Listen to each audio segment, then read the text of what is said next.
እንግዲህ በተለይ የአስፋልት ኮሪደር ልማታችን ፍኖተ ሰላም እንደ ሌሎች አካባቢዎች መልማት አለባት ብለን አቅደን ዲዛይን አጸድቀን ከጀመርነ በአጠቃላይ 2.5 ኪሎ ሜትር እንደውም አጠቃላይ 2.5 ኪሎ ሜትር ይህ በጀት ደግሞ ሲጠና አጠቃላይ ያለው በጀቱ 871 ሚሊዮን ይፈጃል።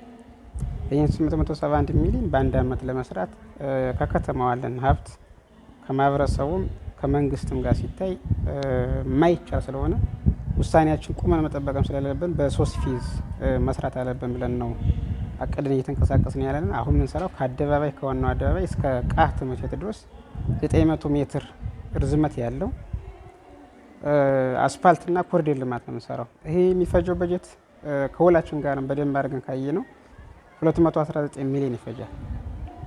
ይህን በዚህ በጀት አመት ሰርተን ማጠናቀቅ መቻል አለብን። ውል ስንገባ በ4 ወር ተጠናቆ ማለቅ አለበት።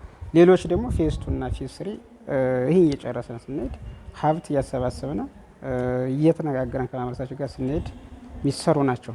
እንግዲህ ስራውን በጥራት ለመስራት በውጤታማ ለመፈጸም ድርጅቱ የያዘ ነው መንቆረር ኮንስትራክሽን ድርጅት ነው።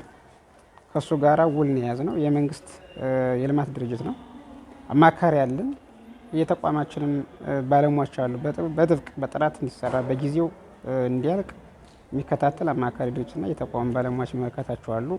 እሱን መድበን ስራው የቆረጣ ስራ የተጀመረ ነው አሁን ያለው የዲሽ ቆረጣ ማለት ነው። እሱ ደግሞ ስትራክቸሮችን በዚህ ሳምንት የሚጀመሩበትን ነገር እያፈጠንን ያለ ነው። እንግዲህ ይህን ስራ ስንጀምር አንዱ ትልቁ መንግስት ብቻ አይደለም ከተማን የሚያለማው ማህበረሰቡ መሳተፍ፣ የመንግስት ሰራተኛው፣ የከተማው ነዋሪ፣ ነጋዴው፣ እዚህ የነበረ ተወላጆች፣ ባለሀብቶች እና ዲያስፖራው አብሮ መሳተፍ አለበት ብለን በቅዳችን አቅደን ነው ይሄድን ያለው። ከ216 ሚሊዮን በላይ መሰብሰብ አለብን። አጠቃላይ 2.5 ኪሎ ሜትሩን ለመስራት ከማህበረሰቡ ይህን መሰብሰብ አለብን ብለን የያዘ ነው። የፍኖተ ሰላም ከተማ መንግስት ሰራተኞች በእውነት ለኮሪደር ልማቱ ያላቸው አስተዋጽኦ በጣም ትልቅ እንትን ነው።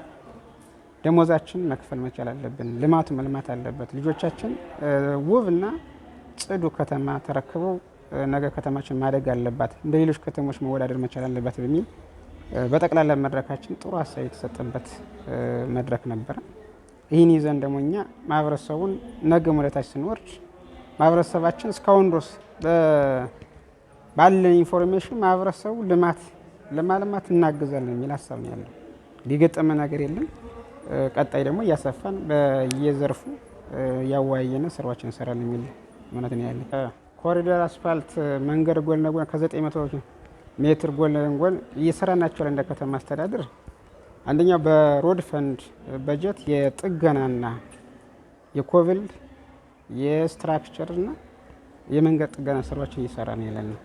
እሱን ደግሞ ወደ 11 ሚሊዮን አካባቢ በጀት ተመደበልን። ተቋራጮችን ጨረታ ወጣን። አብዛኞችን የጨረስንበትና ውል የተፈራረምበት አሉ።